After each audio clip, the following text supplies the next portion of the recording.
minutitos por respeto al tiempo también de la conferencia y de ustedes en lo que se conectan los demás muchachos. Claro que sí, no hay ningún problema. Ok, chicos, pues bienvenidos todos, buenas tardes. Espero que se encuentren bien. Ya estamos en línea, avisen a sus compañeros y vamos a dar comienzo en unos minutos más.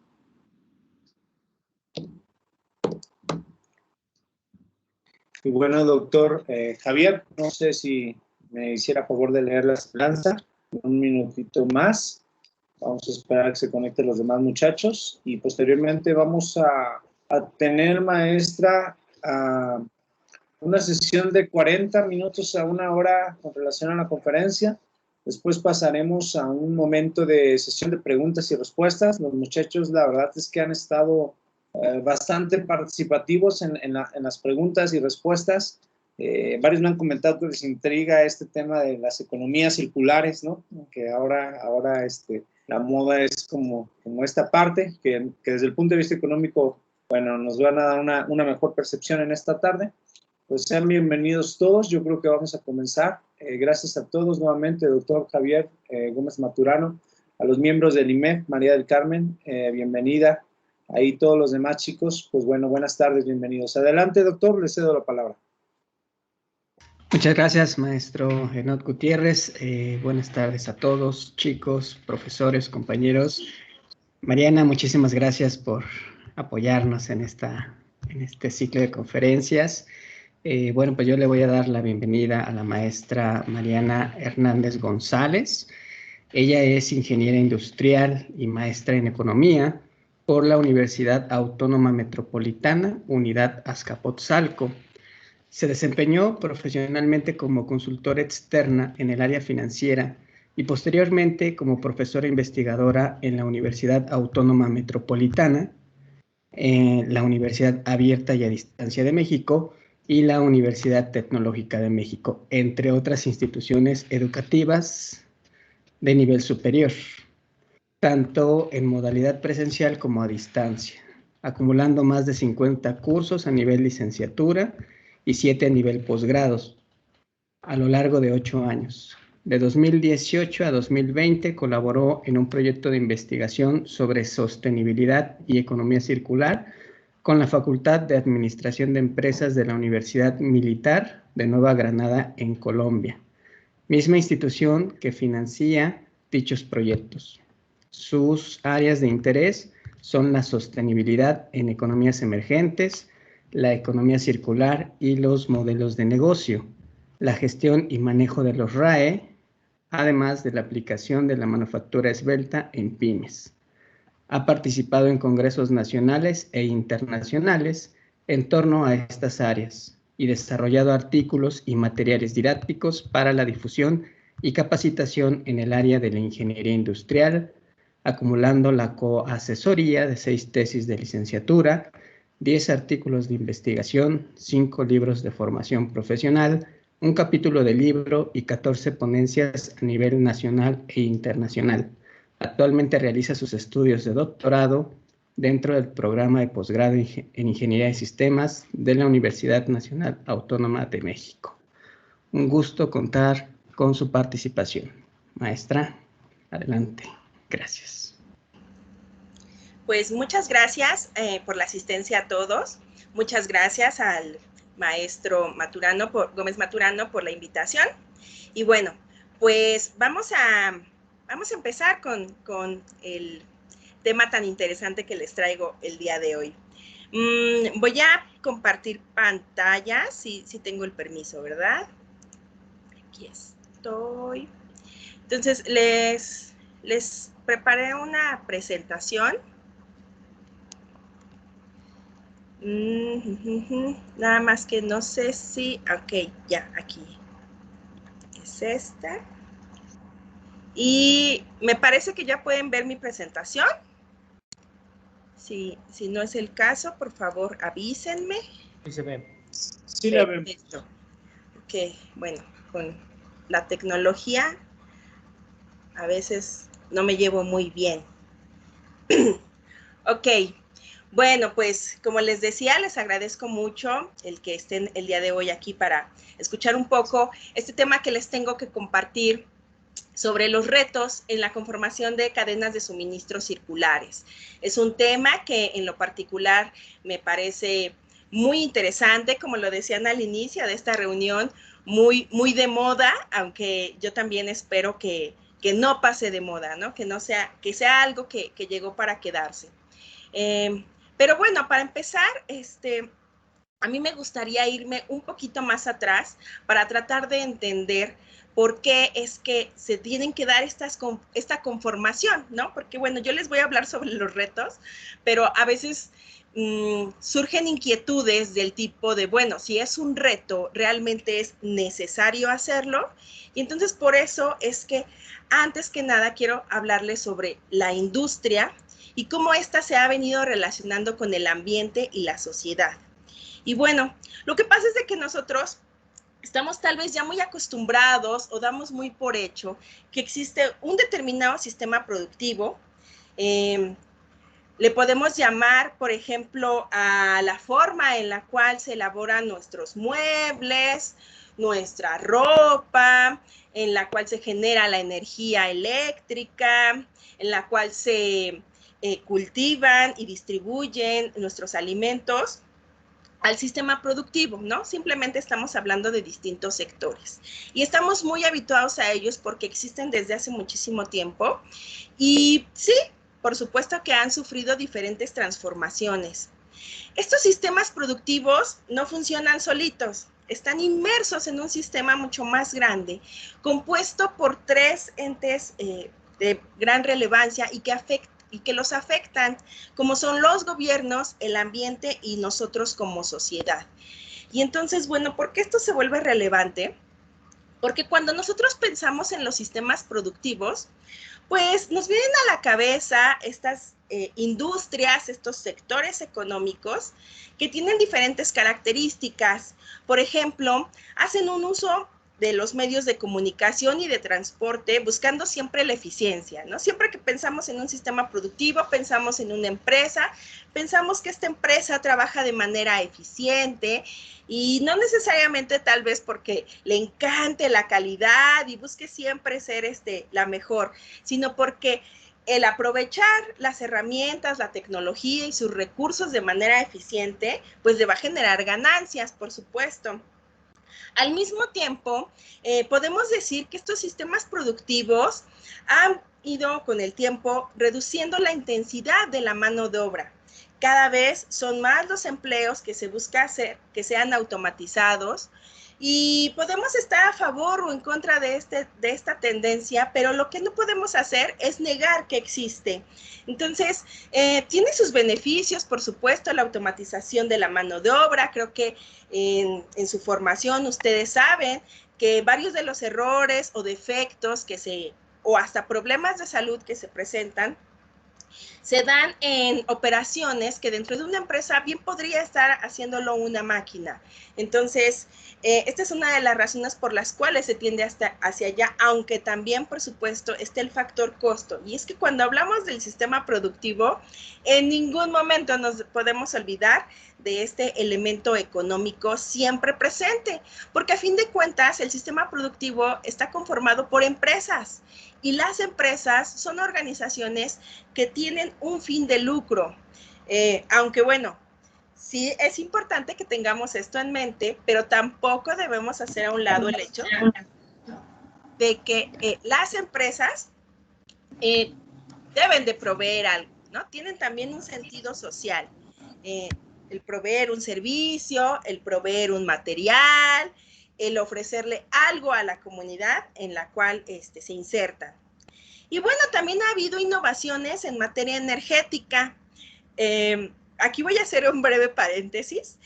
Cuando el doctor, el maestro Gómez Maturano me presentó, les comentó que yo soy ingeniera, pero también soy economista. Entonces, a veces se me sale un poquito lo economista, o más bien se me quiere salir demasiado lo economista, lo cual es bueno, pero no tanto. Y lo comento porque al hablarles, por ejemplo, sobre las diversas fuentes de energía y cómo ha habido innovaciones que mejoran el sistema productivo, pues es difícil no traer a colación un tema tan actual en nuestro país, ¿no? Con esta presente reforma energética que se pretende echar a andar. Entonces, bueno, voy a tratar de contenerme y no hacer demasiado de economista el día de hoy. Pero lo importante aquí es saber que todo este desarrollo tecnológico, todos estos avances, pues sí, forman parte del sistema productivo que hoy en día conocemos y que seguramente es muy diferente al que existía hace 20, 30 años, 50 años, y también, esperemos, sea muy diferente al que existirá dentro de 10 años. Ahora, les hablaba no solamente de este sistema, sino también del papel del gobierno dentro de esta esfera que llamamos sistema económico. Y es que el papel del gobierno está enfocado en el diseño y en la aplicación de sistemas que permitan regular la actividad productiva. Y entonces aquí quise ponerles algunas imágenes muy ad hoc con lo que vivimos en nuestro país y sobre todo en la Ciudad de México, ¿no? Pero en general en la zona metropolitana. Y es que, por ejemplo, en esta imagen que vemos al principio, pues pensamos en una prohibición que inició, en teoría, inició en 2019, aunque en ese momento no existían sanciones, y ya saben que si no nos sancionan, pues no seguimos las leyes. Entonces, las sanciones empezaron en el 2020 por dar bolsas de plástico, ¿no? Y creo que todos recordarán esos momentos en los cuales empezó a prohibir el dar bolsas de plástico en los comercios con la intención de precisamente desincentivar su uso y así pues generar menos basura, ¿no? En este sentido también en este año entró, por si no se enteraron, una nueva regulación en torno a también prohibir los productos plásticos de un solo uso.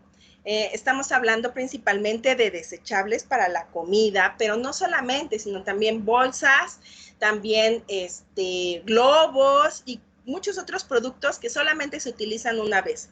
Y digo que por si no se enteraron, porque bueno, con esto de la pandemia, a veces nuestra atención se ha centrado en otros elementos y sí debemos de confesar que la regulación no ha sido tan estricta ni tan sonada como lo que sucedió con las bolsas de plástico, ¿no?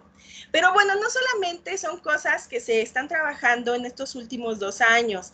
Desde hace bastante tenemos la Ley General para la Prevención y Gestión de los Residuos, es decir, el gobierno también se dio la tarea de formular esta ley con la intención de decir, bueno, como que ya estamos teniendo mucha basura, hay que hacer algo con ella porque no podemos estar toda la vida con tiraderos.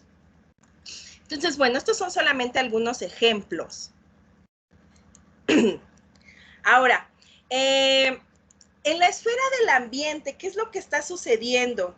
Bueno, hablar de contaminación creo que es algo que venimos haciendo, pues no lo sé, ¿no? Tal vez desde la primaria o desde el preescolar, por ahí nos decían no tires basura o pon la basura en su lugar y cuestiones de ese estilo, pero quitando de lado esas frases que ya damos por hecho, pues bueno, el problema ambiental es grave. Aquí en el centro de esta diapositiva les puse una gráfica que me pareció extremadamente interesante porque nos muestra cómo han ido incrementándose las necesidades del sistema productivo, es decir, de las industrias a nivel mundial.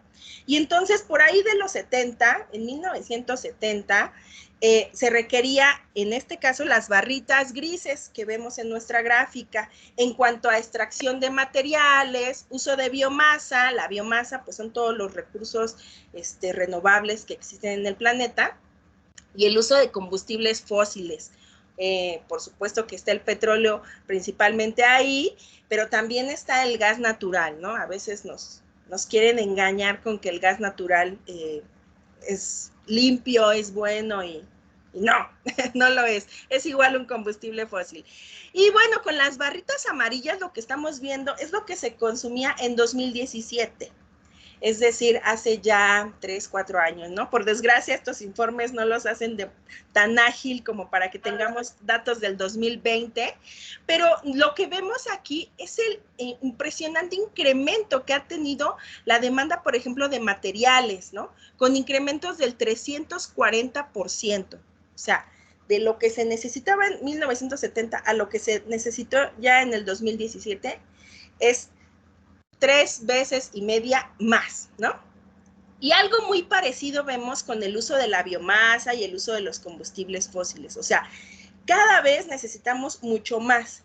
Y este crecimiento no es solamente porque esté creciendo la población, porque obviamente podríamos llegar a pensar, bueno, es que ahora somos muchos más, ¿no?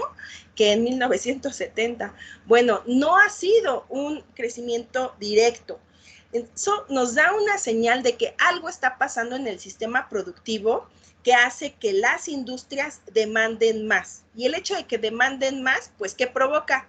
Bueno, pues como vemos en esta imagen, provoca deforestación, ¿no? Porque toda esa biomasa, ¿de dónde va a salir? Pues si la tierra no se está haciendo más grande, bueno, de lugares que antes eran bosques, que antes eran selvas, pues ahora se transforman en terrenos para la agricultura o la ganadería y poder satisfacer ese uso de la biomasa. Los combustibles fósiles, pues creo que día a día, todos los días escuchamos alguna noticia relacionada con el petróleo. El petróleo es algo tan importante para las economías que es uno de los indicadores, el costo del barril, ¿no? Y bueno, con su respectiva contaminación en muchos sentidos, no solamente la que muestro en esta imagen, que es la aérea. ¿Y qué pasa con todo eso que se extrae y que las industrias necesitan y que nuestros sistemas productivos necesitan? Bueno, pues deben de terminar en algún lugar y por desgracia muchas veces terminan en los mares, ¿no? Que aunque no lo crean, la imagen que está aquí pues es de un mar que no parece porque está lleno de basura, pero que sí lo es. Y entonces, con todo esto que les estoy mostrando, pues yo espero que ya más o menos vayamos entendiendo de dónde vienen las necesidades de esas conformaciones distintas. Pero como sociedad, pues no nos quedamos atrás, ¿no? También los consumidores, los individuos, hemos jugado un papel muy importante en este funcionamiento del sistema económico. ¿Y dónde ha sido nuestra intervención? Bueno, en cómo definimos nuestras necesidades de productos. Yo los invito a todos los asistentes a que reflexionen en este momento por unos segunditos de todos los productos que tienen a su alcance, aprovechando que no estamos reunidos en una sala, sino que todos están en sus hogares, en diferentes lugares. Vean todos los productos que tienen a su alrededor y pensemos si realmente todos esos productos los necesitamos. O seguramente hay productos que solo deseamos y por eso los tenemos, ¿no? O que nos parecieron lindos y que como nos parecieron lindos, pues entonces decimos, sí, ahí los tenemos. Entonces, creo que no es nuevo esto que les comento. El consumo por parte de los individuos y de las sociedades en general ha crecido hasta que hoy en día podamos hablar de consumismo, es decir, una acción que está fuera de control, como lo que nos suele pasar en el Buen Fin, que ya está muy próximo. No solamente se han modificado nuestras necesidades, sino también el tipo de productos que ahora queremos, ¿no? Aquí les pongo una imagen de algunos productos desechables que, pues bueno, en teoría están prohibidos en la Ciudad de México, pero que todavía podemos encontrar en muchos lugares. Y de verdad, yo no sé si solamente sean mis amistades, pero creo que todos conocemos a una persona que hace una fiesta y entonces, ¿qué es lo que utiliza? Desechables, ¿no? Y muchas veces ni siquiera nos fijamos en el cuidado que le podríamos dar a algo tan sencillo como un vaso, ¿no? ¿Cuántos vasos utilizamos en cada fiesta? Porque quién sabe dónde quedó. Y no solamente esa despreocupación que tenemos de los productos, sino también otro tipo de hábitos, como por ejemplo, y creo que esto se hizo más evidente con la pandemia, las entregas a domicilio. Las entregas a domicilio y lo que la entrega a domicilio implica, que es tener un empaque mucho más sofisticado que el que tal vez puedas encontrar en la tienda, ¿no? Entonces, Es decir, las sociedades también se han ido transformando de tal forma que contribuyen a ese ciclo vicioso. ¿Y qué es lo que entonces presento yo como alternativa a todas estas cosas que parecieran simplemente ir acumulando problemas? Y bueno, no es una propuesta mía, pero yo se las estoy exponiendo el día de hoy. Pues la economía circular.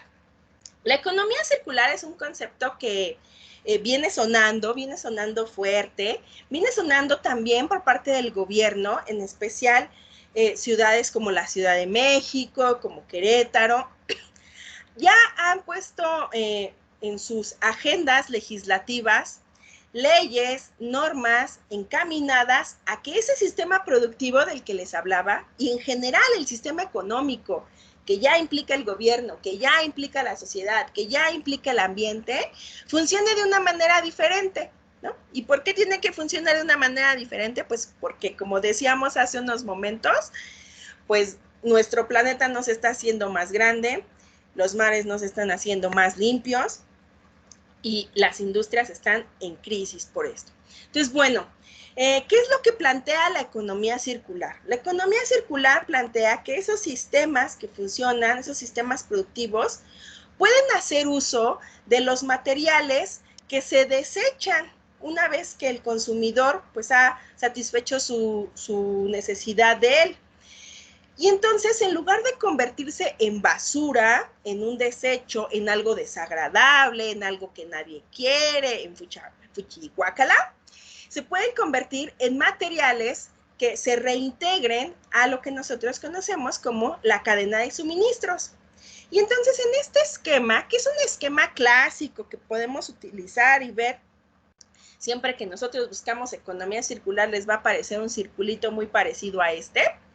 Lo que realmente estamos observando es el flujo de los materiales y cómo el flujo empieza desde el abastecimiento de esos materiales, que por supuesto extrajimos de la naturaleza, y va pasando por una serie de eslabones, siempre compuestos por empresas, o la mayoría de las veces compuestos por empresas, aquí en especial en este eslabón del consumo, también compuesto por individuos, y va sufriendo transformaciones. Pero en lugar de que al final, después de que el consumidor dijo, qué padre mi botella, ya no la quiero a la basura, en lugar de que se vaya a la basura, pues entra en un ciclo dentro de esta misma cadena que empieza por la recolección y sigue en acciones como, por ejemplo, el reciclaje y la recuperación. Y entonces los desechos ya no son tantos como hubieran sido antes. Pero esto que yo les estoy comentando, pues no es algo realmente novedoso. Entonces podría surgir la inquietud de, ¿y entonces qué tiene la economía circular de novedoso o por qué ahorita lo plantean como el super guau? Bueno, lo que pasa es que si nosotros recicláramos o pensáramos en reciclar todos los productos que en algún momento desechamos, nos daríamos cuenta de un montón de cosas, como por ejemplo, que no todos ellos se pueden reciclar, o que al momento en el que los depositamos en nuestro bote de basura, resulta muchísimo más difícil reciclarlos porque se contaminan. También veríamos que una vez contaminados y dispersos por todos lados, porque los producen los hogares, los producen las empresas, los producen entes gubernamentales, todo el mundo produce basura, pues resulta muy difícil y muy costoso para las empresas recuperarlos. Y entonces, pues surgen, y de hecho hay muchos estudios en torno a esto, ideas de que es más barato volverlo a fabricar con materiales vírgenes que reciclar.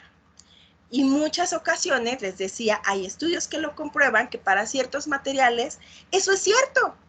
Efectivamente, es más barato. Y recuerden, aquí tenemos empresas que tienen un fin de lucro y no lo podemos olvidar. Entonces, ¿qué es lo que plantea la economía circular? Bueno, la economía circular plantea no solamente recicles, y es donde surgen estas otras flechitas que ustedes ven dentro de este esquema, porque lo que dice es, hay otras formas de recuperar el valor, no solamente reciclando.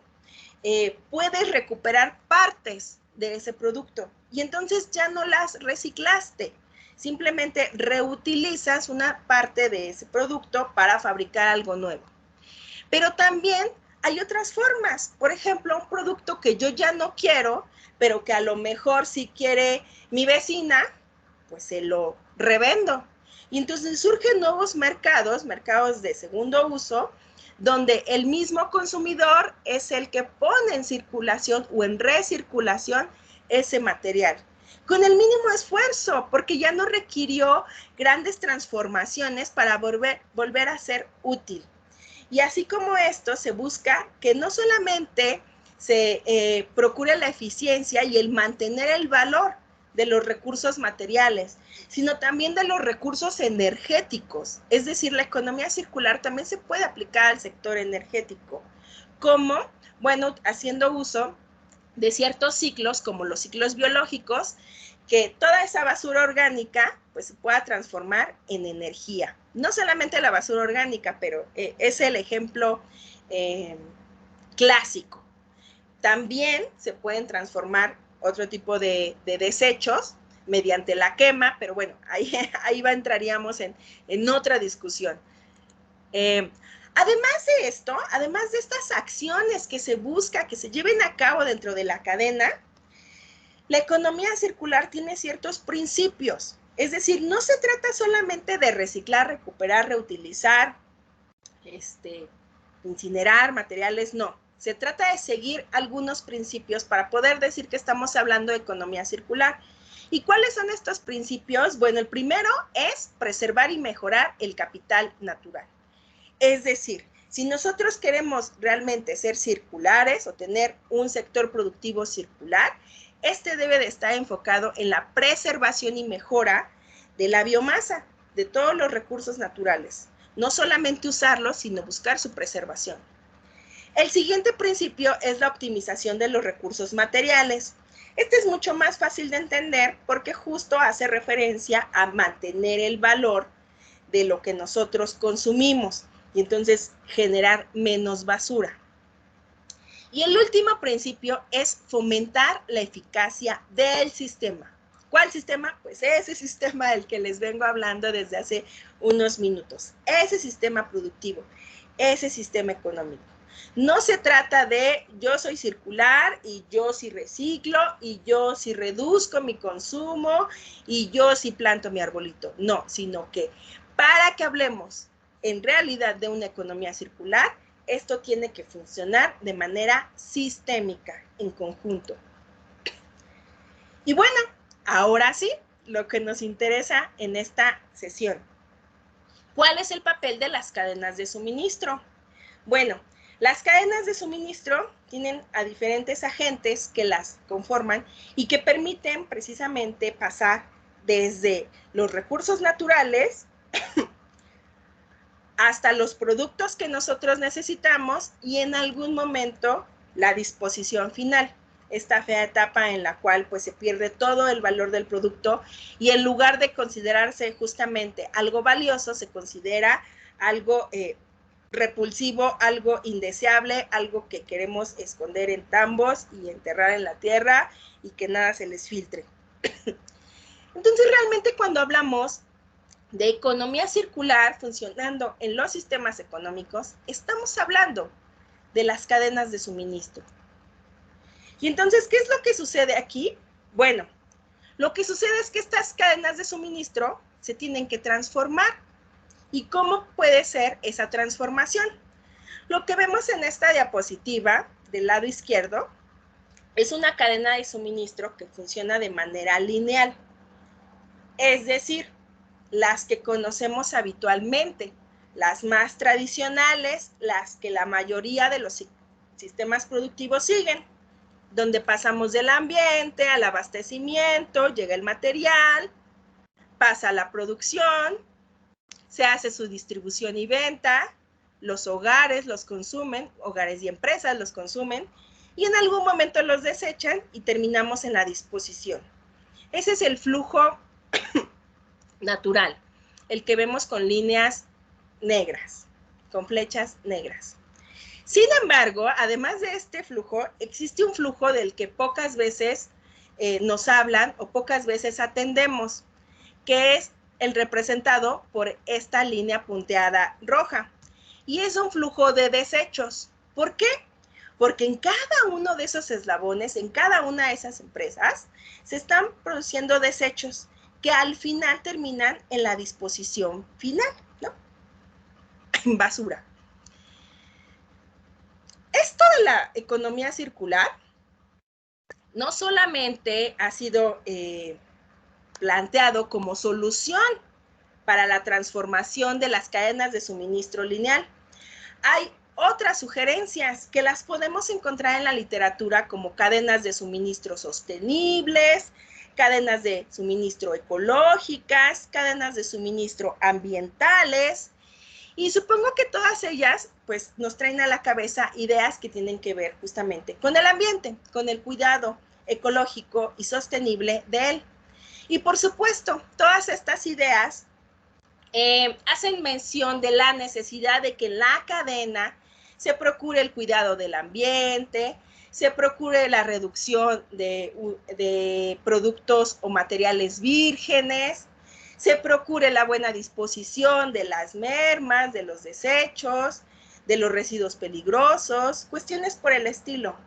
Pero ya de manera práctica, la mayor transformación que ha habido en este entorno es la cadena de suministro de ciclo cerrado, que supongo que ustedes pues ya han visto en su formación. Y la cadena de suministro cerrado funciona así, donde una vez que el producto ha sido consumido, tenemos algo que también conocemos como cadena de suministro inversa, una cadenita que nos regresa materiales o productos postconsumo a la producción. Es decir, que estamos rescatando el valor de esos materiales. Y entonces, si de lo que se trataba con la economía circular era de rescatar ese valor, pues uno se podría preguntar, pues las cadenas de suministro de ciclo cerrado tampoco son la novedad, existen desde hace mucho tiempo, hay empresas que las utilizan. Entonces, ¿dónde está el cambio? Bueno, aquí es donde está el cambio. Esta imagen que les presento aquí es la representación de una cadena de suministro circular, una que sí es circular. Y entonces ya vemos diferentes flujos en comparación con los esquemas anteriores, tanto de la lineal como de la de ciclo cerrado.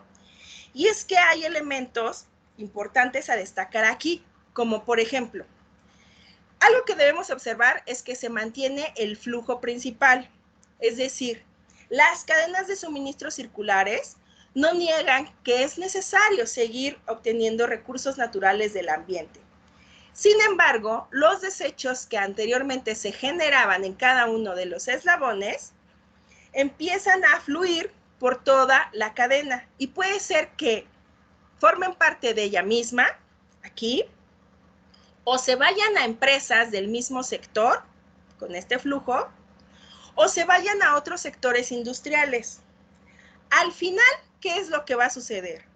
Pues que el consumidor, parte de sus productos postconsumo o desechos, los va a reincorporar a la misma cadena, a otras empresas del mismo sector o de otro, pero otra parte va a seguir terminando siendo un desecho que va a terminar en la disposición.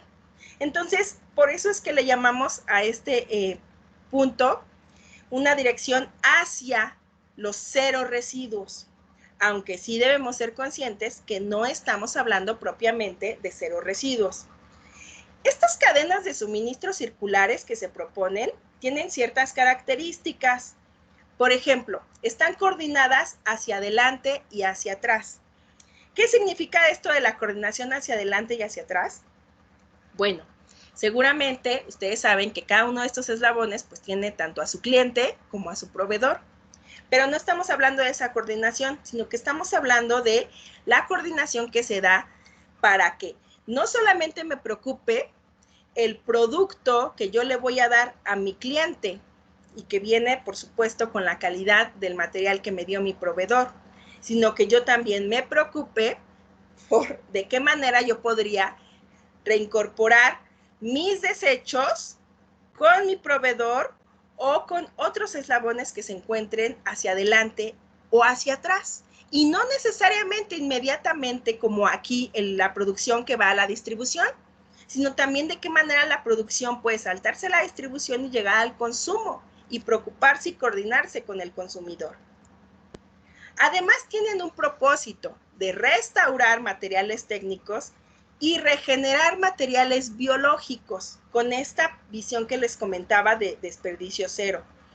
Eso es algo súper importante, porque si nosotros quitamos este elemento del propósito de restaurar materiales técnicos, nos vamos a quedar solamente con la dimensión económica. O sea, ¿qué beneficio yo le puedo sacar a no generar tantos residuos y tal vez vendérselos a alguien que los necesite? Esa es la dimensión económica. Y por supuesto, tienen sus ventajas. Pero las cadenas de suministros circulares también tienen este propósito de la restauración. Perdonen.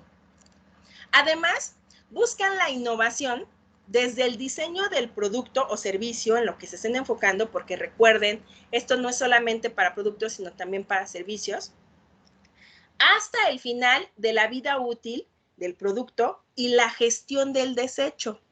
Entonces, no se trata solamente de yo me encargo de mi eslabón y de lo que aquí suceda, y yo soy una empresa de abastecimiento, y a mí lo que me interesa es obtener los recursos y proveérselos a la industria. No, sino buscar la innovación en qué va a pasar con esos productos que yo le estoy proveyendo a la industria.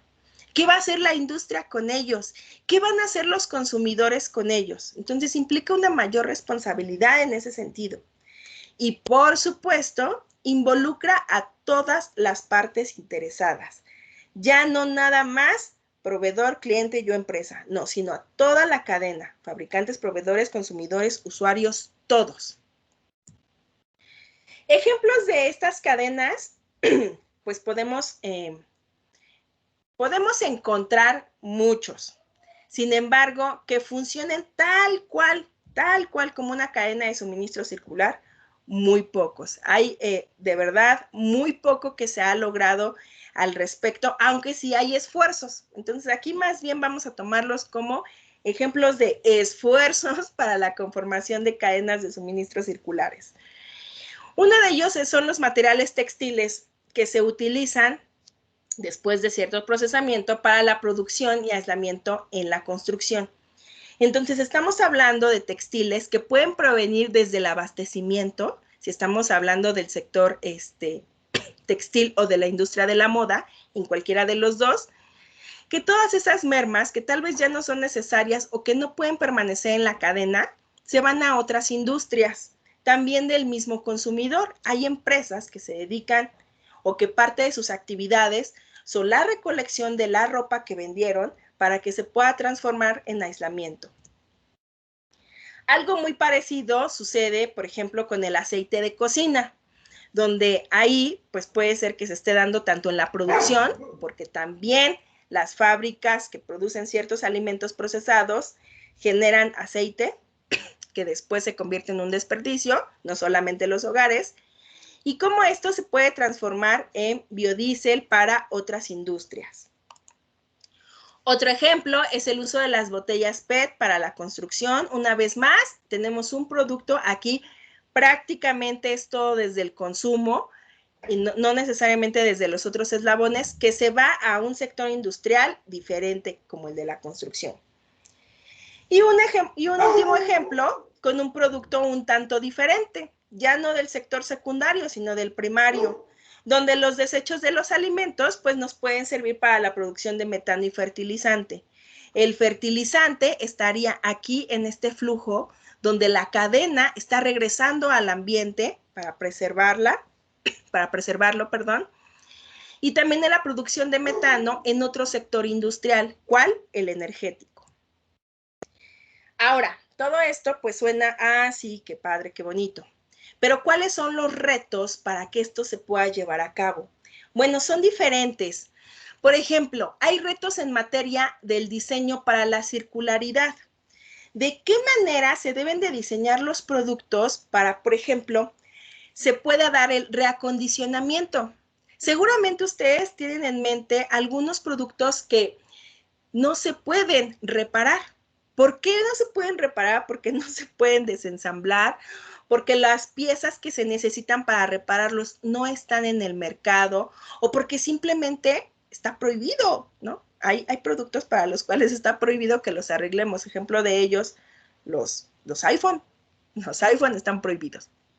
Aunque bueno, yo sé que existe la ilegalidad. También podemos pensar en el diseño modular. ¿De qué manera yo puedo diseñar un producto de tal forma que al final, cuando la persona ya no lo necesite, se separe en módulos que puedan ser útiles para un nuevo producto o para otros, sin tener que llegar al reciclaje? Pero si no hay de otra, pues llegamos al reciclaje. ¿Y de qué manera nuestros productos se deben de diseñar para reciclarse? Porque a pesar de que el reciclaje es una práctica que ya lleva mucho tiempo en la industria, yo no sé si ustedes se han dado a la tarea de leer las etiquetas que vienen en los productos que consumimos o que están en la parte inferior de algunos de ellos, y hay una gran cantidad de materiales que no se pueden reciclar.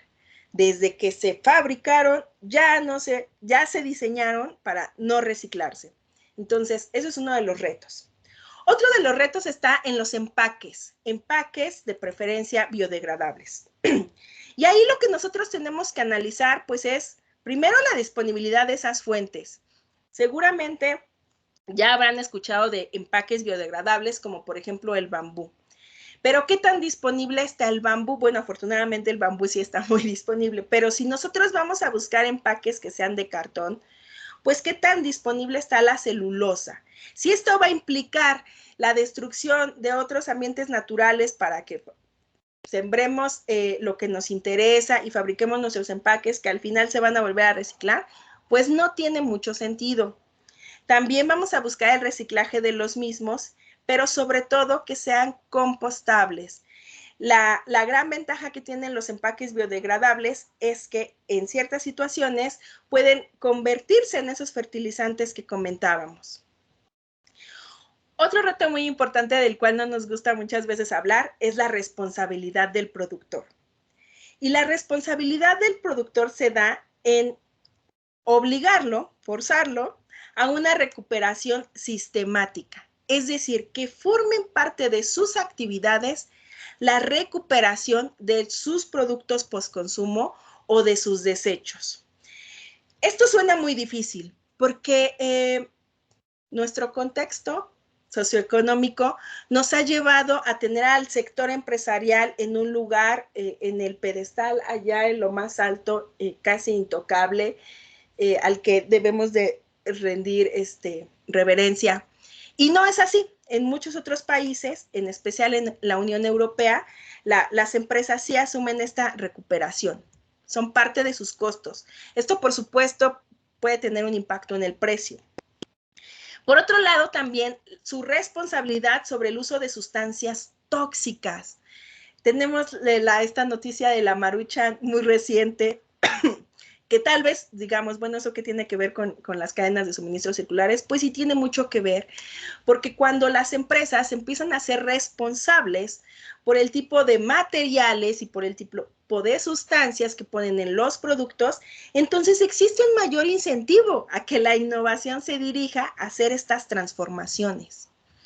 Otro de los retos está en el consumo circular. No todas las responsabilidades de las empresas, estamos también nosotros los consumidores.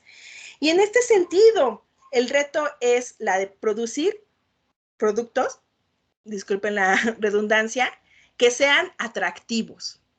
Y aquí quise rescatar esta imagen que hemos seguramente visto en muchos lugares sobre, antes no todo se tiraba. Antes las abuelitas tenían sus envases de vidrio de leche y venía el lechero y ahí lo llenaba y bueno, pensemos con nuestro estilo de vida actual, ¿de qué manera podríamos acoplar prácticas de antes a la forma en la cual operamos como consumidores? Habrá cosas que sí se puedan hacer y habrá cosas en las cuales los consumidores tendremos que comprometernos y modificar. modificar nuestros hábitos. Ahora, también el reto está en dar garantías. ¿Por qué? Porque parte de las estrategias que se buscan para fomentar las cadenas de suministro circulares es que los productos sean de mayor durabilidad. Pero mayor durabilidad implica que voy a comprar menos. Y si voy a comprar menos, seguramente las empresas me lo van a querer vender más caro. Y si voy a pagar más por ese producto, entonces necesito garantías sobre esos mismos productos. Y otro de los retos está en el diseño de los incentivos para la devolución. ¿Por qué se dejaron atrás este tipo de prácticas de devolver el envase? ¿Y de qué manera entonces ahora podemos estimular a las sociedades para que lo hagan? Por supuesto, uno de los retos más importantes en el marco de la circularidad es la logística inversa, la recuperación de los materiales. Y ahí pues podemos pensar en un montón de cosas, pero yo aquí lo quise resumir en de qué manera se va a recoger el producto. Y es que recoger el producto son 3 palabras, pero implican tantas cosas, en especial cuando estos productos, que realmente son productos postconsumo o desechos, están completamente atomizados por todos lados, todos los hogares. Y no solamente hay que recogerlos, sino que hay que preservar la integridad y seguridad de ellos porque ya no son basura. Ya son cosas que nosotros vamos a querer valorizar, son cosas que van a ser provechosas. Y esto, como es una actividad que por lo regular no se hace dentro de las cadenas de suministro, implica un costo que nadie quiere asumir y que por lo tanto el reto está en minimizarlo. Ya para terminar, quise poner aquí algunas cuestiones para reflexionar. Pensando en esto que yo les acabo de comentar sobre los problemas de nuestro sistema productivo, sobre lo que se hace en cada uno de los eslabones de la cadena de suministros y cómo se podrían transformar hacia una cadena de suministros circulares, nos surgen inquietudes como si esto se puede hacer en países como México, ¿no? Porque seguramente en países como Alemania, países como Noruega, países como España, ya se ha trabajado mucho, pero en países como México, que lo conocemos también, además, los consumidores colaborarán para que funcionen estas cadenas de suministro, porque si pensamos en ese esquema que yo les presenté, el papel del consumidor se vuelve crucial. Las empresas tienen los incentivos para hacer este tipo de transformaciones. ¿Realmente estarán motivadas para querer cambiar? Y más aún de pensar en estas cosas tan grandes, tan inmensas y que podemos en algún momento ver tan lejanas. Yo como ingeniero o ingeniera, ¿qué puedo hacer en esta conformación de cadenas de suministros circulares? O yo como consumidor, porque bueno, a lo mejor renunciamos a la ingeniería y nos dedicamos a otra cosa, pero yo como consumidor, ¿qué estoy dispuesto a hacer? ¿De qué manera puedo modificar? Y no solamente puedo modificar, sino quiero modificar. Entonces, bueno, pues esto es todo por mi parte. Yo les agradezco muchísimo su atención y pues quedo aquí para proseguir con la sesión de preguntas y respuestas, me parece.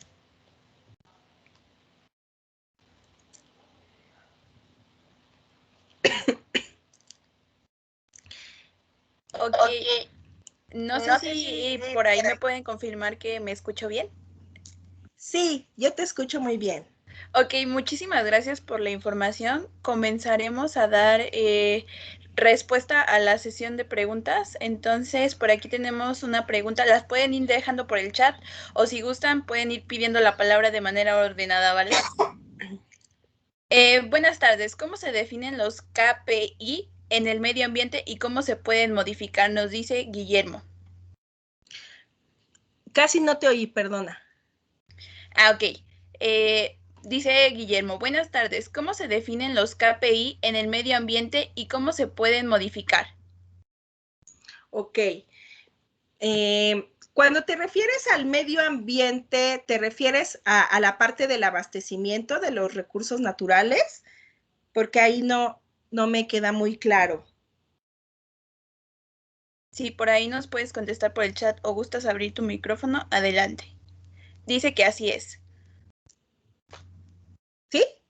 Sí. Ok, bueno. Cuando nosotros hablamos de la interacción de la cadena con el medio ambiente, es decir, con los recursos naturales, los principales indicadores que podríamos utilizar para hacer una evaluación de qué tanto está realmente contribuyendo mi conformación circular a la reducción de ese impacto ambiental o a la reducción del consumo de los materiales, se orientan en dos sentidos. Unos de ellos son la reducción de los materiales vírgenes. Otros de ellos están en la preservación. Entonces, por ejemplo, muchos de los indicadores que suelen utilizar estas cadenas son las emisiones contaminantes, es decir, de qué manera su transformación redujo, ¿sí? Hizo más pequeña la generación de las emisiones contaminantes de CO2 u otros gases de efecto invernadero. También de qué manera se disminuyó las mermas. Recordemos que las mermas pues, son algo imposible de eliminar, aunque tengamos muchas prácticas que dicen que no existe y cero y que eso jamás. Bueno, siguen existiendo. Y por el otro lado, en el uso de materias vírgenes, en especial, esto se da en empresas dedicadas al diseño y algunas de ellas en la fabricación, donde hacen la sustitución de sus materias generalmente vírgenes, como por ejemplo la celulosa, en el sector papelero, por materias recicladas. Entonces, cuando se hace la proporción, el indicador ahí está en la proporción que se tiene de una materia virgen en contraposición con las materias de origen del reciclado.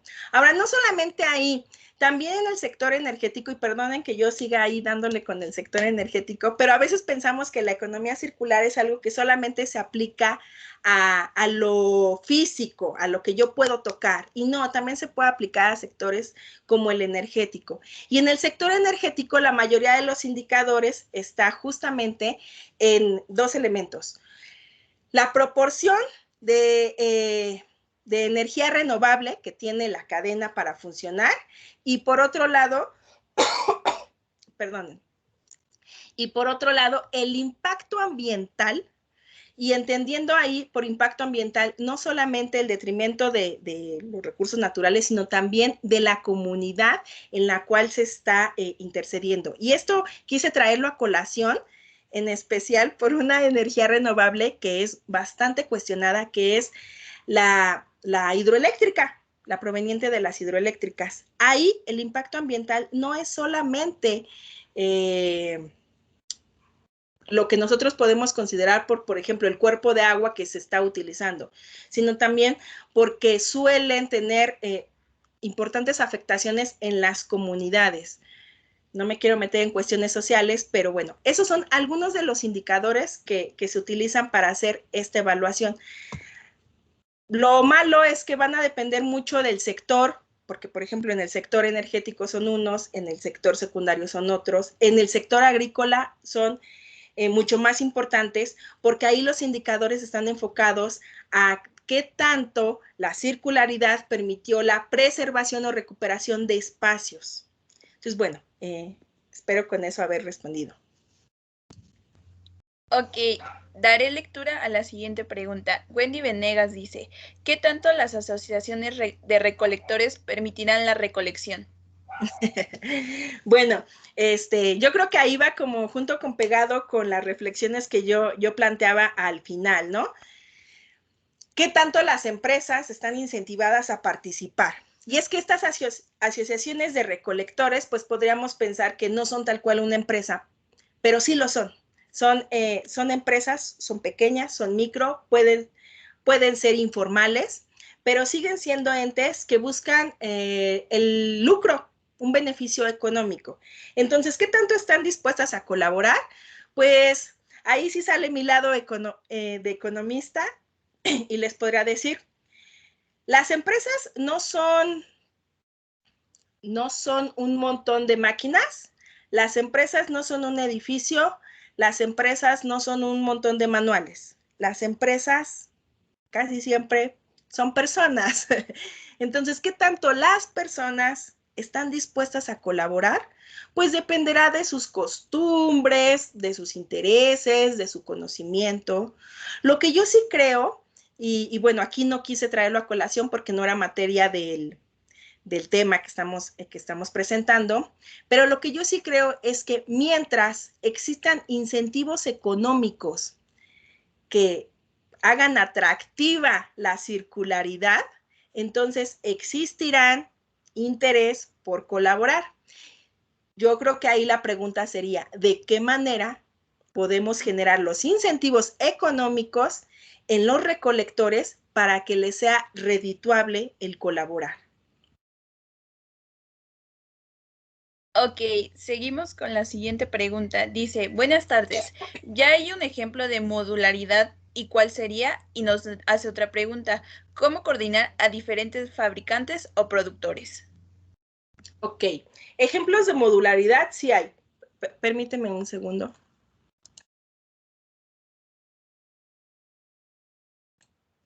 Bueno, antes de contestar, voy a hacer un paréntesis necesario. No ando muy bien de la garganta y como ya llevo hablando un ratito, ya está empezando la tos. Espero no hacer demasiadas interrupciones por eso. Pero bueno, ejemplos de modularidad sí hay. Hay uno de ellos, el más claro, se da en la industria de los muebles, ¿no? El diseño modular que tienen algunos muebles no solamente permite que tú los ensambles fácilmente en tu casa, y por supuesto todos sabemos a qué empresa me estoy refiriendo, sino que también permite que una vez que tú ya no quieres ese producto, lo puedes regresar a la empresa y ellos toman partes de estos productos para fabricar otros diferentes. El diseño modular también se puede aplicar a productos como, por ejemplo, la electrónica. Hay casos de empresas, principalmente en impresoras, donde partes de esas impresoras se utilizan en los nuevos modelos, o más bien son compatibles con los nuevos modelos. ¿Esto qué ventaja tiene? Bueno, que cuando tu impresora falla por alguna razón, ya no tienes que cambiarla toda. ¿Qué es lo malo que tiene este diseño modular? Bueno, lo malo es justamente que económicamente para algunas industrias no ha sido redituable en la medida en la que los consumidores se ven tentados a ya no cambiar todo el producto, sino solamente parte de él. Sin embargo, una vez más, si el incentivo económico no está en vender más unidades, lo interesante aquí será buscar dónde sí puede estar el incentivo económico para que la empresa no pierda, para que vea atractivo un diseño modular. Ok, voy a ir alternando las preguntas que hacen con el chat con las personas que tienen levantada su mano. En este momento veo que María Isabel Casillas tiene levantada su mano. No sé si quiera participar con su micrófono. Entonces, te cedo la palabra. Muchas gracias. Conforme a lo que hablaba sobre de que México se integrara dentro de estas economías, ¿qué deberían de hacer las empresas para incluirse en esta misma economía? Esa es una. Y la siguiente es, ¿qué programas existen para que las empresas puedan integrarse a esta misma? O si las mismas empresas deberían de formular este mismo programa para que comenzaran a incluirse dentro de ellas, dependiendo de cada una de sus necesidades de las empresas. Ok. Bueno, la primera pregunta, ¿qué deberían hacer las empresas en este contexto mexicano? Lo que voy a decir tal vez no es muy agradable de escuchar, pero sí es una realidad.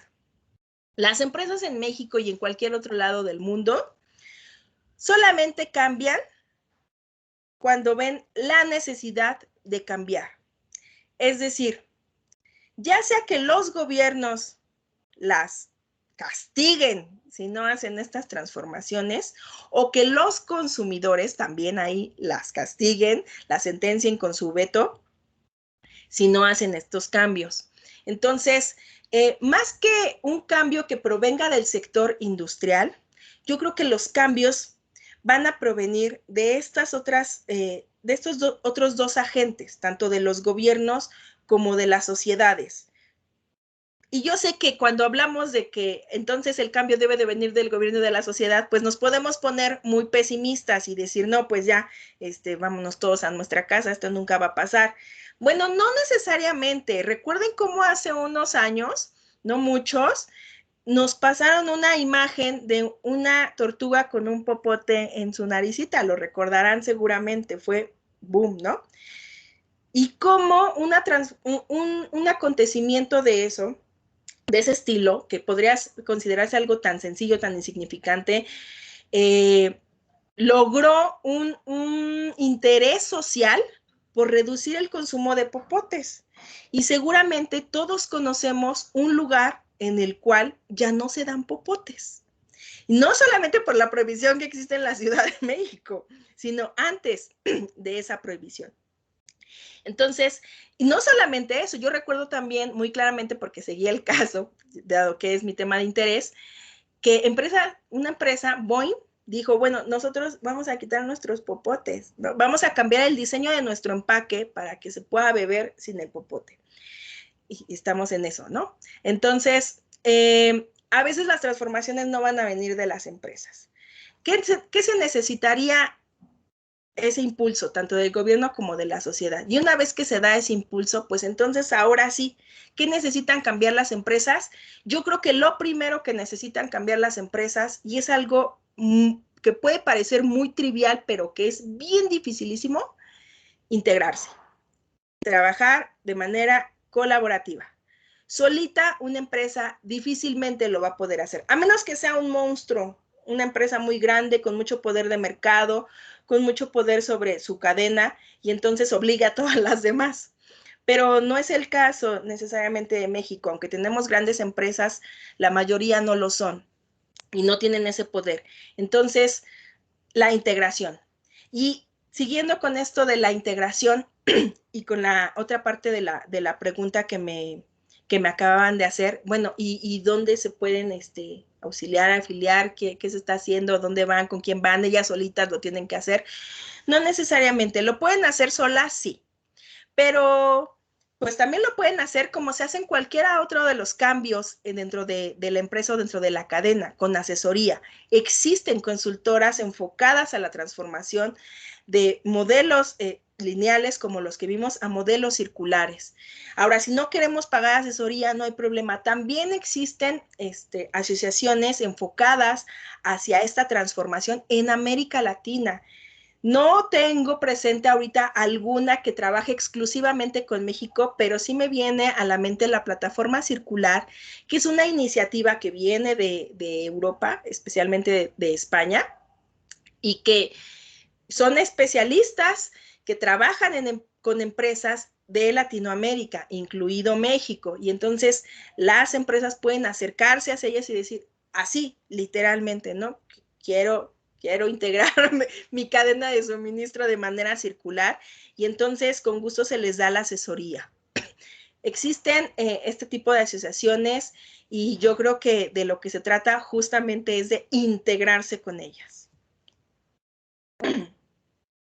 Le agradezco, muchas gracias. Sí, a ti.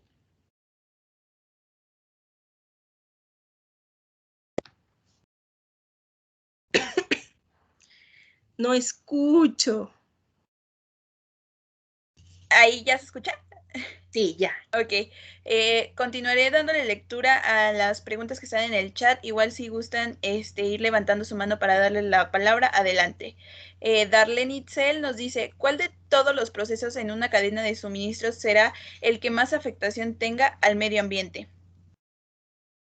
El que más afectación tiene al medio ambiente es la producción, el eslabón de la producción donde se da la fabricación. ¿Por qué?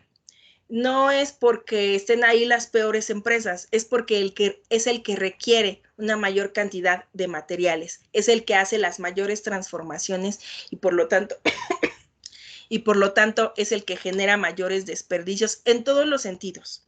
porque la parte de la producción no solamente genera este desperdicio de mermas o de residuos o de un diseño que al final va a terminar en la disposición final, sino también es el que tiene el mayor consumo energético, el mayor consumo de agua.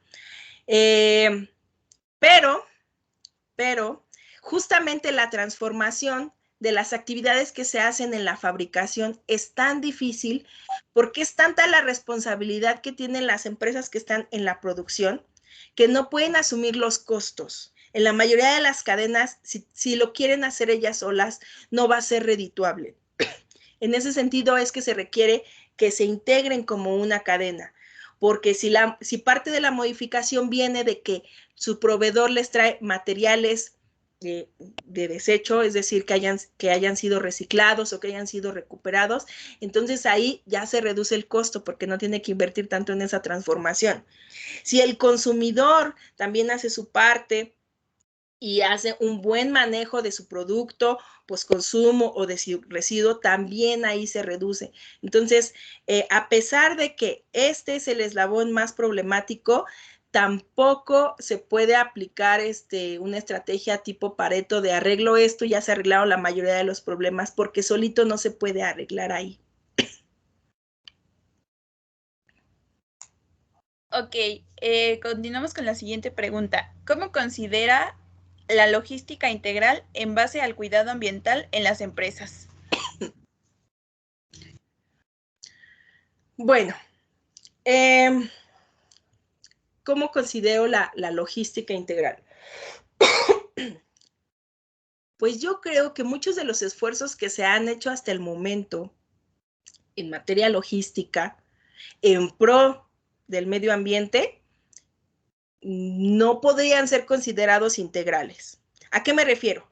Si nosotros vamos a un evento logístico sostenible o ambiental, ¿qué es lo que vamos a encontrar ahí? Vamos a encontrar innovaciones, por ejemplo, en el empaque, ¿no? Mucho se ha trabajado en el empaque. Mucho se ha trabajado en modificar las rutas para hacerlas más eficientes y entonces consumir menos combustible, palomita, emitir menos emisiones contaminantes, palomita también. Pero esas no son acciones realmente integrales, porque la logística sigue teniendo la responsabilidad de la reducción de sus tareas, tanto de recuperación como de movimiento, de flujo, que es realmente a lo que se dedica. Y ahí en ese sentido, en materia de reducción, pues no ha habido una modificación. Tampoco podríamos decir que ha habido esta característica de integral si hablamos de la preservación, porque en cuanto a preservación no se ha hecho mucho.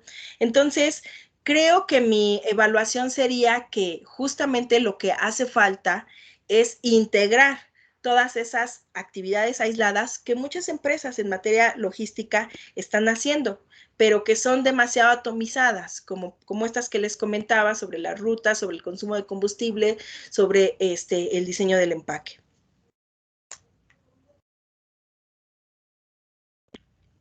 Ok, continúa con la siguiente pregunta. Dice, buenas tardes. ¿De qué manera se puede incentivar a las empresas a que tengan mayor conciencia sobre el impacto ambiental? Bueno, los incentivos en las empresas siempre son económicos. A veces pasan por muchas fases para llegar a lo económico. Es decir, a veces lo que necesitan es tener una mejor imagen y entonces cuando tienen una mejor imagen atraen a más público y como atraen a más público, venden más. Al final lo que les interesa no es tener la mejor imagen, es vender más. Entonces la cadenita puede ser tan larga o tan corta, pero siempre el incentivo tiene que ser por el lado económico. Ahora, por el lado económico tenemos dos caminos: la reducción de costos o la maximización de las ganancias, vender más o gastar menos, en pocas palabras. El gastar menos viene no solamente por la introducción de tecnologías, de nuevos proveedores o de materiales más económicos, porque muchas veces los materiales reciclados pues los van a adquirir a un menor precio. A veces hasta son gratis porque el consumidor se los va a regresar, entonces no les van a costar. Entonces por ahí hay una reducción de costos, pero también la reducción de costos puede ser impulsada por el gobierno. ¿Cómo? Bueno, si el gobierno pusiera impuestos a las emisiones, tanto de gases contaminantes como de desechos, pues entonces estarían incentivadas a no pagar esos impuestos y así reducirlo. Si nosotros no nos queremos meter en cuestiones gubernamentales, no importa. También el consumidor puede generar esos incentivos.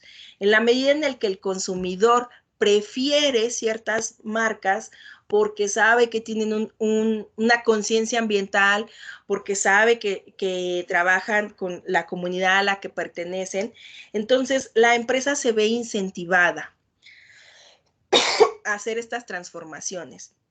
Por eso las reflexiones que yo les ponía al final, de pensar un poco en nuestro papel como consumidor y no decir, no, pues sí, están bien tristes las cadenas de suministro, pobrecitas, qué mala onda, cómo contaminan, y ya nos vamos y nos compramos 20 botellas de agua que se tiran a la basura, ¿no? No, también llevemos a pensar, bueno, y nosotros como consumidores, de qué manera podemos estimularlas, porque al final de lo que se trata es que vendan más.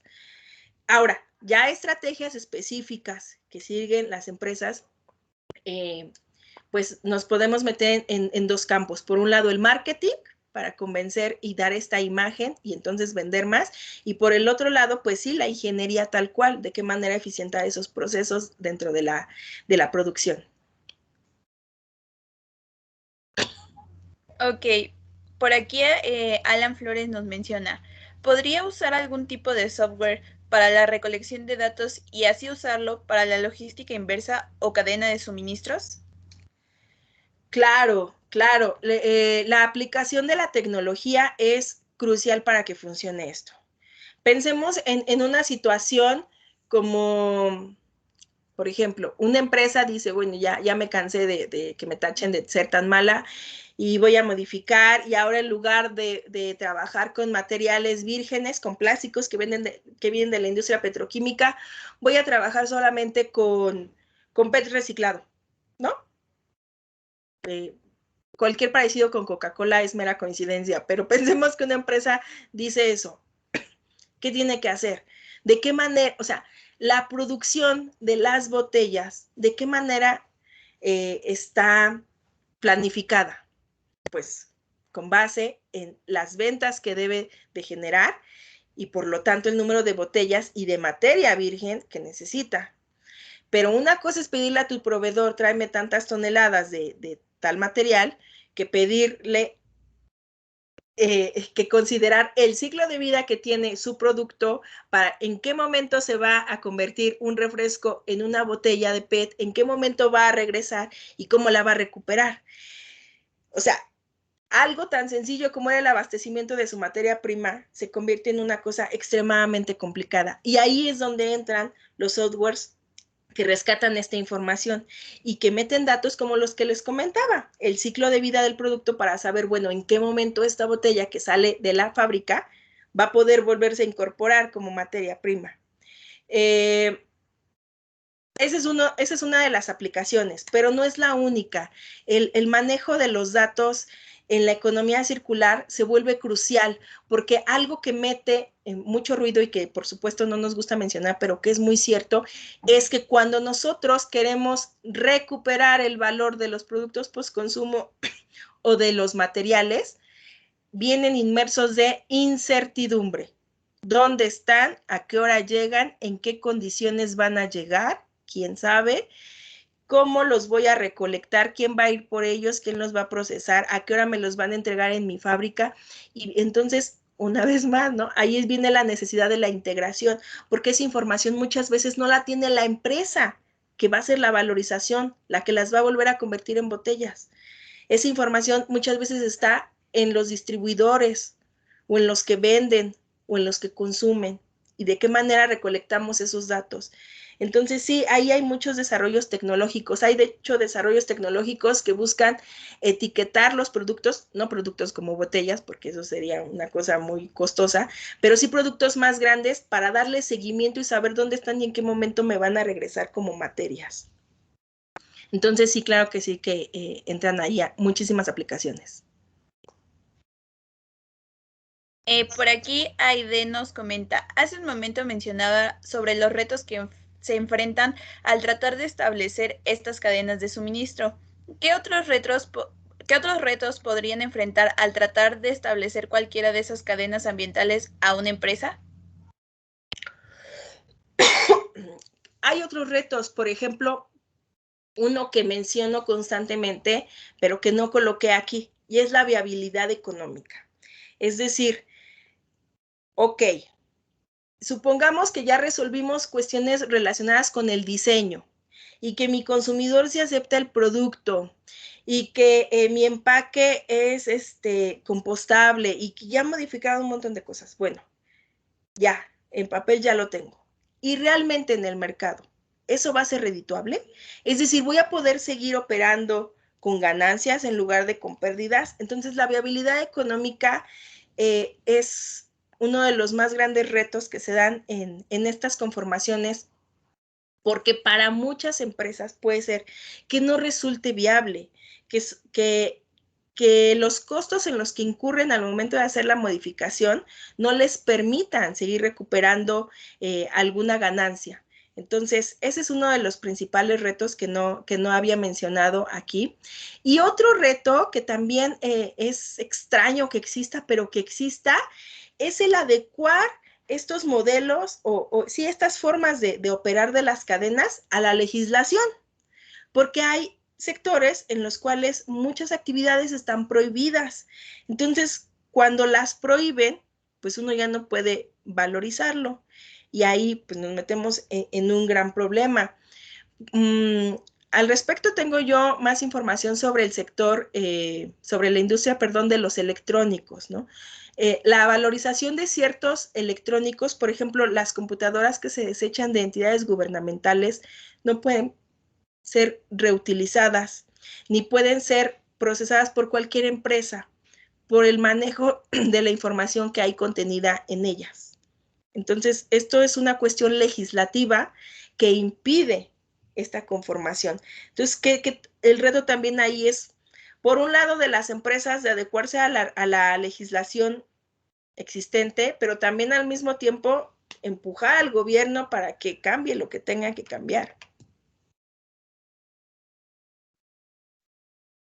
Ok, por aquí Josué nos comenta, buenas tardes, usted había comentado que el iPhone no se debe de utilizar, ¿por qué? ¿Y no cualquier otro dispositivo? Ok, no, bueno, yo no dije que no utilizaran iPhone, no tengo nada en contra de la marca. Lo que sí dije fue que no se puede reciclar. Y no es que, ¿por qué no se puede reciclar? No se puede reciclar por ley. O sea, no es que físicamente el producto, el tipo de material del que esté hecho, sus componentes no sean reciclables, sino que está prohibido, ¿no? Ahora, que la gente lo recicle, pues es una cosa muy aparte. Pero si nos sujetamos precisamente a la legislación, está prohibido. Por ejemplo, cuando les roban su iPhone, ¿no? Que a nadie le pasa, a nadie le roban su iPhone, pero cuando un iPhone se pierde o algo por el estilo, ese producto, así tú, o sea, en el momento en el que tú das de baja el producto ya no se puede volver a activar. ¿Por qué sucede esto? Porque el modelo de la empresa, el modelo de Apple, es proteger la privacidad por sobre todas las cosas. Y estoy segura de que han escuchado en algún momento noticias respecto a la privacidad de los Apple, ¿no? La fuerte regulación que tiene la empresa para garantizar la privacidad. Y está bien. Creo que todos hoy en día tenemos tanta información en nuestros dispositivos electrónicos que son parte de nuestra intimidad, ¿no? Sin embargo, podemos caer en extremos como estos y que en lo personal pues considero que existen otro tipo de estrategias que nos darían las dos cosas, o sea, conservar la privacidad de la información que almacenamos en los dispositivos y aún así permitir el reciclaje de ellos. Pero hasta el momento no ha modificado su legislación, entonces es por ley. Ok, por aquí Zeus nos dice, ¿cómo una empresa puede volver a un sistema de recolección antiguo cuando la población tiene una muy mala educación social? Ok, aquí yo traería a colación una pregunta que hicieron hace un momento sobre las asociaciones de recolectores, ¿no? La población, pues no es una mancha que anda por ahí moviéndose en las calles. La población son personas. Y entonces, así como las empresas están constituidas por personas susceptibles a cambiar sus hábitos, susceptibles a modificar sus intereses, sus valores, también las poblaciones no son estáticas. Yo, por ejemplo, bromeo mucho cuando una persona me dice, no, es que antes todo era mejor, ¿no? Porque las abuelitas llevaban sus botellas de vidrio y sus servilletas de tela y sus canastas de mimbre. Y yo digo, bueno, ¿y por qué se pasó de eso a lo que tenemos hoy en día? ¿Por qué se pasó a todo desechable? A envases de PET, a bolsas de plástico. Esas mismas abuelitas, esa misma generación, esa misma sociedad que en algún momento funcionaba de esa manera, no quería funcionar así.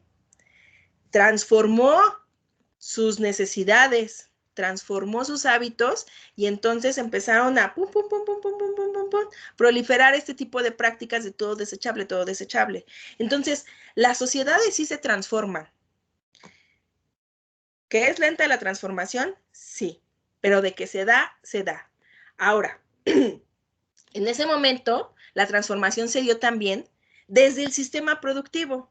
Es decir, fueron las empresas las que con la introducción de maquinaria para manejar el plástico a muy bajo costo, es que dijeron, ¡pum!, podemos meter estos nuevos hábitos y la gente lo aceptó y le encantó. Entonces, la transformación social que se dio en ese momento se dio desde la empresa. Fue la empresa, al modificar sus sistemas productivos, la que obligó a que las personas cambiaran y dejaran la servilleta de tela por la bolsa de plástico y que dejaran la botella de vidrio por la de PET.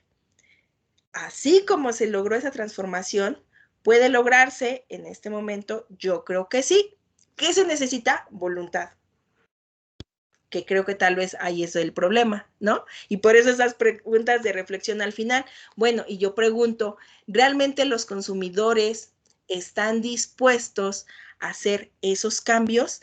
Tal vez algunos aquí digan, no, yo sí, no me pesa nada andar cargando con mi botella reusable. Pero habrá quien diga, pues, a mí no. Y entonces, bueno, ahí es donde cobra también gran relevancia el papel del gobierno.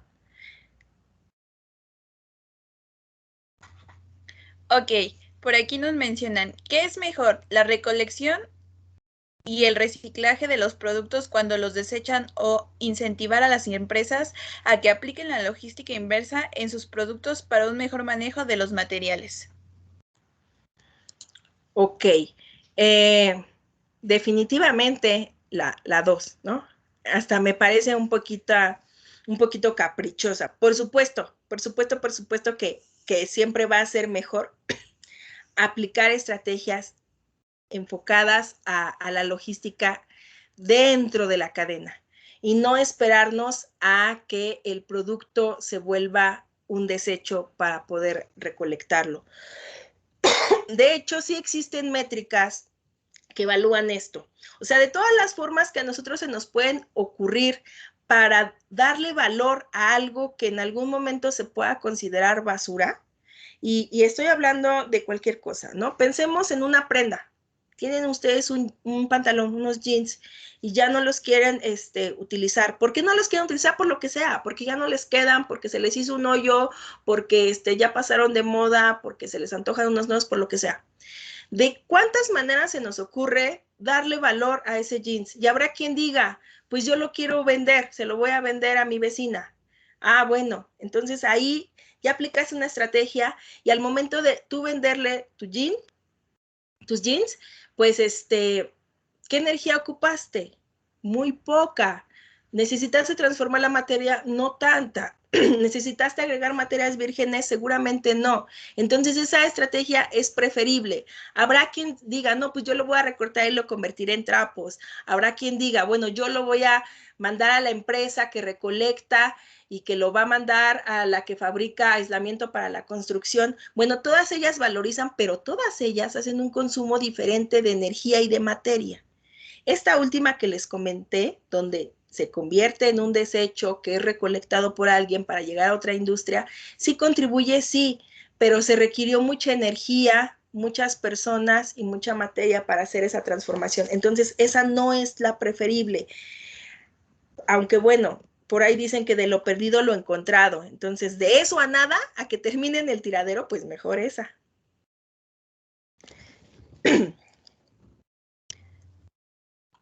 Ok, por aquí nos mencionan, ¿cómo se puede implementar un sistema de logística inversa en una empresa?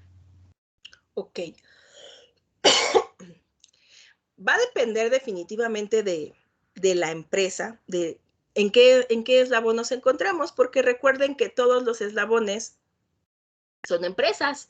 Entonces estamos hablando de una empresa, por ejemplo, de producción, pues la logística inversa se puede dar desde acciones como, por ejemplo, lo que hace Bimbo, ¿no?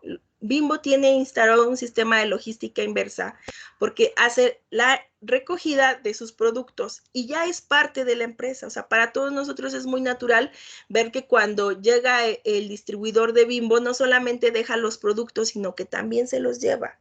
No solamente Bimbo, hay otras empresas. En este momento se me viene a la mente, por ejemplo, Yakult, por hablar de empresas grandes. Es muy común en el sector de los alimentos por la caducidad, pero muchas empresas lo hacen. Entonces, no es lo mismo estar en ese eslabón que estar en donde la empresa va con el distribuidor. Estamos en esa parte de la cadena, está producción, está distribución, el ejemplo de Bimbo, el ejemplo de Yakult, a hacerlo en un eslabón donde es la venta con el consumidor de a pie, que somos nosotros. Entonces ahí la logística es muchísimo más compleja, porque Bimbo nada más tiene que ir a sus centros de distribución, como si fueran pocos, ¿no? Sí son muchos, pero ya los tiene bien ubicados, tiene convenios con ellos, tiene un contrato a largo plazo, ya las reglas están muy establecidas. No es lo mismo a que imagínense quien nos vende las cosas venga a nuestra casa a recoger los residuos, ¿no? El proceso para instaurar la logística inversa es mucho más complicado. Sin embargo, pues hay ciertos elementos que sí siempre se deben de considerar, ¿no? Cosas como la frecuencia, la cantidad, la condición en la cual se entrega el material. Entonces, por eso lo más conveniente es concebir las actividades de la logística inversa desde el diseño de esta cadena o desde que se vaya a hacer la transformación de una cadena lineal a una cadena circular, desde ese momento, porque si lo dejamos como responsabilidad de cada uno de los eslabones, pues imagínense los esfuerzos que cada una de las empresas tendría que hacer, son inmensos. Ok, por aquí Sebastián nos hace la siguiente pregunta. ¿Qué tan lejos o qué tan cerca están las empresas en México para crear esa cultura sustentable o que se lleve a cabo una mejor cadena de suministro circular?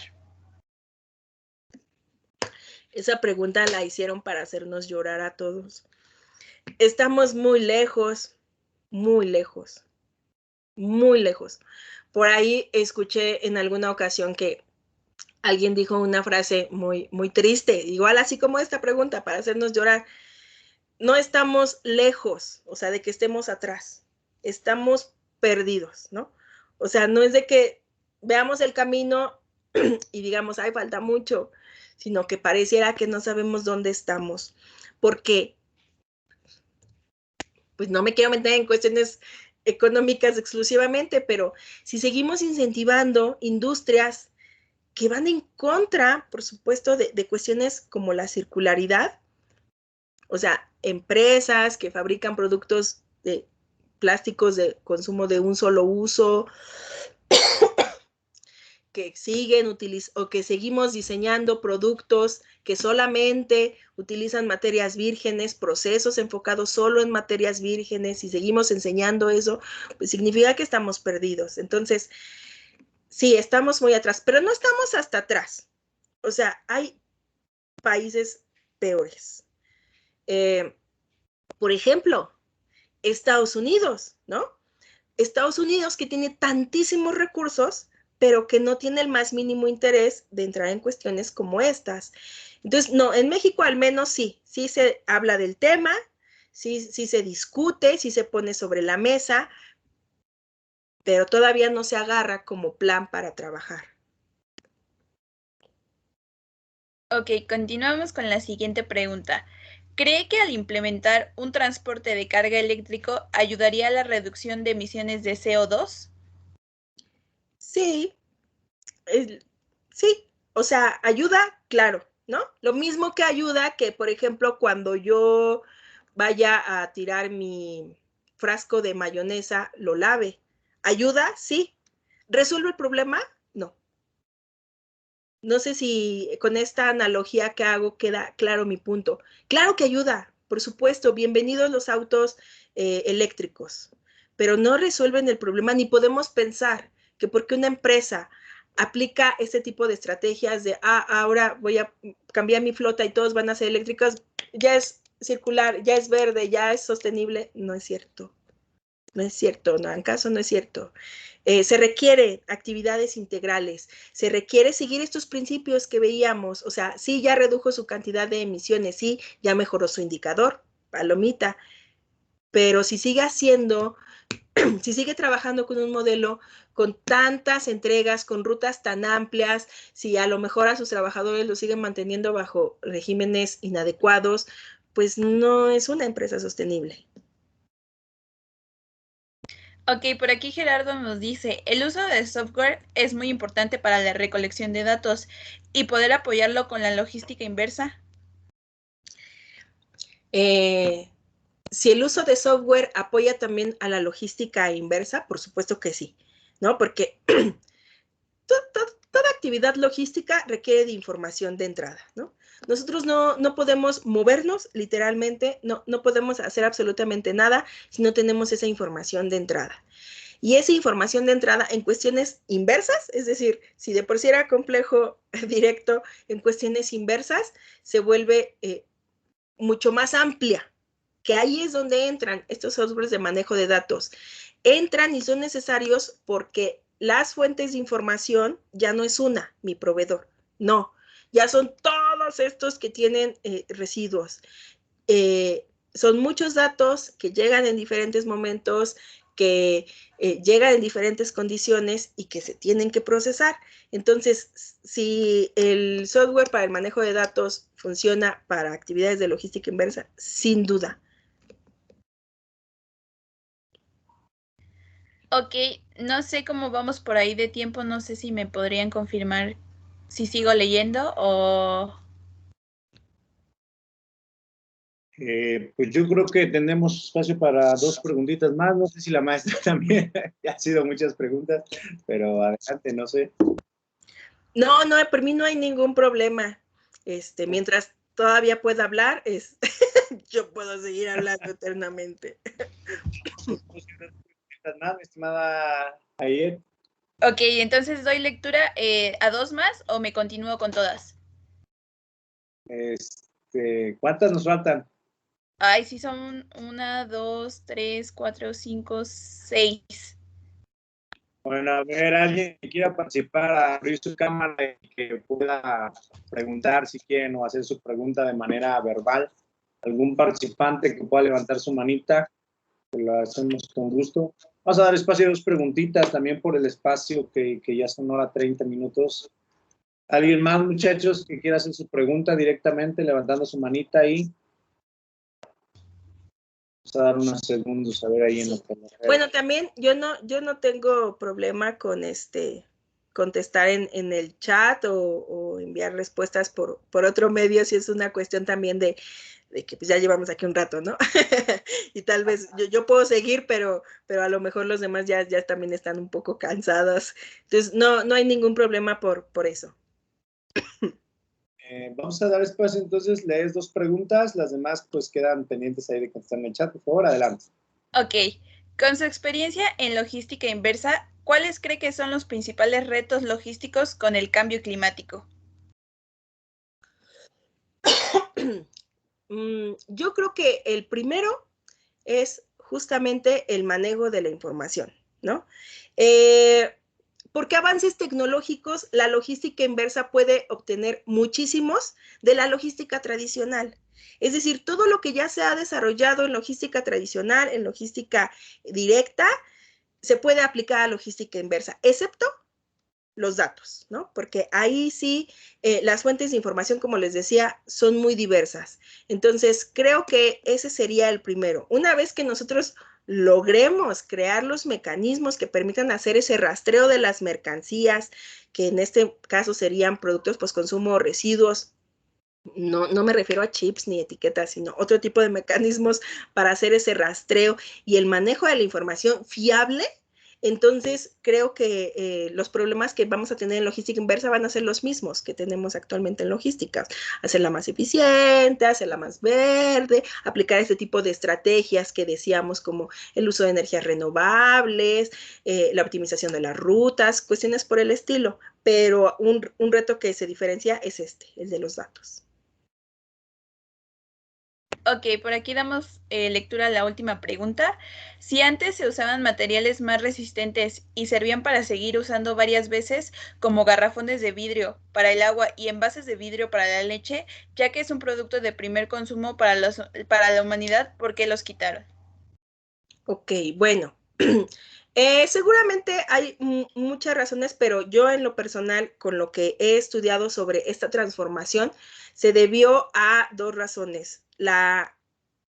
El mejoramiento de los plásticos. Es decir, los plásticos ya se venían trabajando desde décadas anteriores. Sin embargo, no se producían con tanta eficiencia ni a un costo tan bajo. Entonces, cuando los plásticos se empezaron a producir de manera masiva, fue cuando vinieron a sustituir prácticamente todo, porque no solamente sustituyeron al vidrio, que es lo que están mencionando ahorita, también sustituyeron al algodón en las telas, también sustituyeron a los cerámicos, o sea, los plásticos vinieron a sustituir a todos. Ahora, eso no significa, y esto es muy importante, los plásticos no son el diablo, los plásticos no son malos, y de hecho en la economía circular los plásticos son muy útiles. ¿Cuál es el problema? El problema no son los plásticos, el problema son los productos de un solo uso, así sean cartones, así sean cáscara, hechos con cáscara o con hueso de aguacate.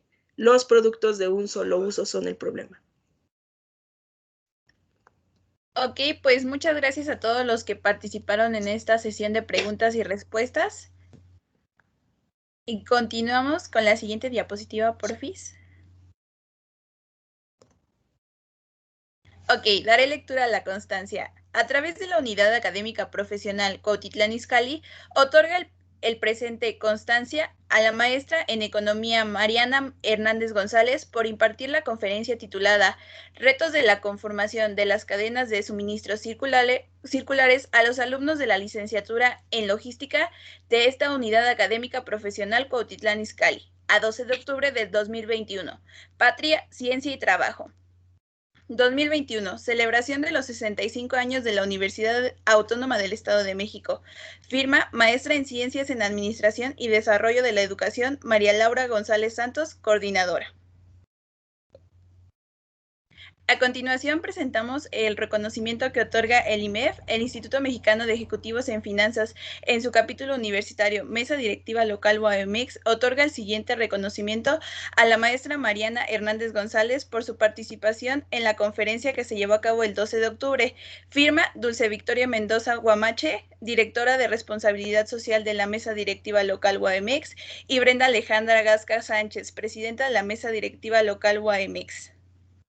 Estos reconocimientos y constancias se los haremos llegar a usted. Muchísimas gracias. Cedo la palabra al maestro. Gracias, muchas gracias, Ayet. Maestra Mariana, muchas gracias por el espacio, gracias por la dedicación, la paciencia. Se requiere a veces de paciencia, ¿verdad? De contestar preguntas y preguntas y preguntas. Yo la entiendo porque de formación también soy ingeniero y a veces nos sale un lado y a veces nos sale otro lado. Y las perspectivas son diversas, pero quiero agradecer al doctor Javier Gómez Maturano por haberle hecho esta invitación. Finalmente son diferentes perspectivas, no todo tiene que ser la parte operativa de logística, no todo tiene que ser almacenaje, no todo tiene que ser cadena de redes de suministro de manera globalizada, sino pues estos enfoques y esos toques que le dan una visión holística al logístico. Doctor Javier, muchas gracias, les sigo agradeciendo, maestra Mariana. Muchachos, espero que lo hayan disfrutado, lo hemos hecho para ustedes estas 3 conferencias. Tenemos a bien el día de mañana, bueno, están siendo publicadas en el grupo de las redes sociales, se están grabando y las estamos